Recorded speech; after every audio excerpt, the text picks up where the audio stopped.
My dead wife keeps texting me the full, unsettling truth. Complete darkness. The sound of a phone vibrating against a wooden surface.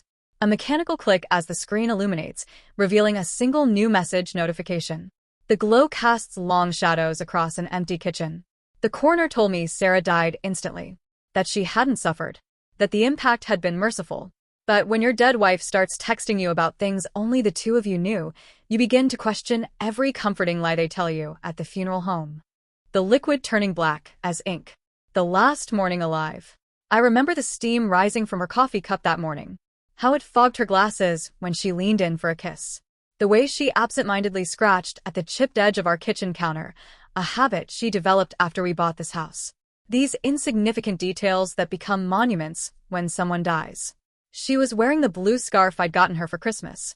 The one she pretended to dislike, but wore every cold morning. "Don't forget we're out of milk," she called over her shoulder. The door clicked shut. The house exhaled.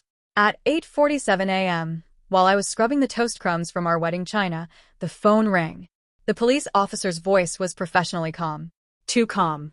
That unnatural calm people use when they're about to ruin your life. I don't remember hanging up. I remember the exact pattern of cracks in our kitchen tiles as I knelt on them, my fingers tracing the lines like they might lead me back to before this call. The first message from beyond. The funeral arrangements blurred together in a haze of paperwork and hollow condolences. It was while sitting in the funeral director's office, staring at the two polished brass handles on Sarah's casket, that my phone buzzed. "Sarah, hey, want me to grab coffee for you?"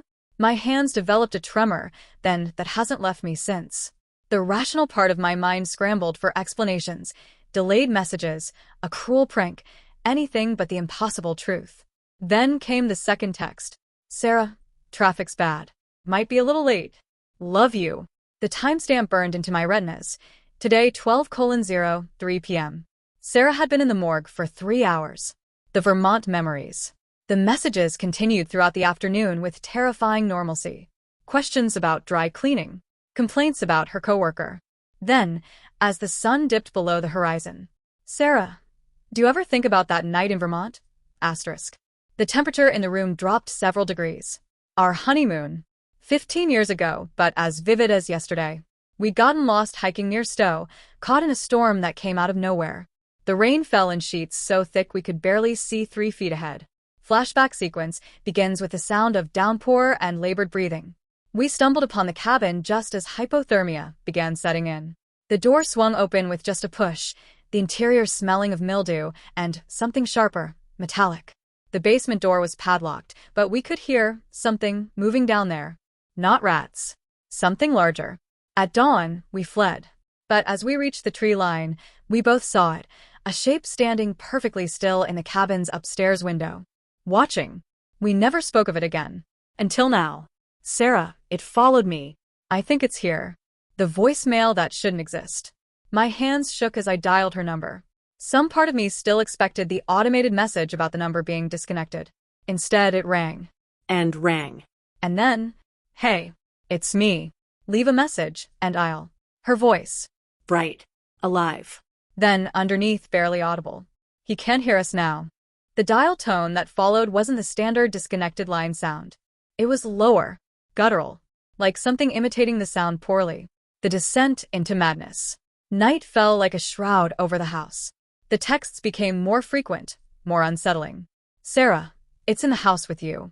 "Sarah, why won't you look behind you?" "Sarah, it's standing right behind you." At 2:17 a.m., the phone rang. Sarah's name flashed on the screen. The call connected before I could answer. Static filled the line, broken by wet, clicking sounds. Then, clear as day. "You should have wiped the toothpaste off my lip this morning." A whisper. So close it could have been coming from right beside me. "I can see you blinking." The phone screen illuminates a figure standing at the foot of the bed, its face a shifting mass of pixels. The call timer continues counting upward as the screen fades to black. 5 minutes and 22 seconds. 5 minutes and 23 seconds. Runtime. 58 minutes.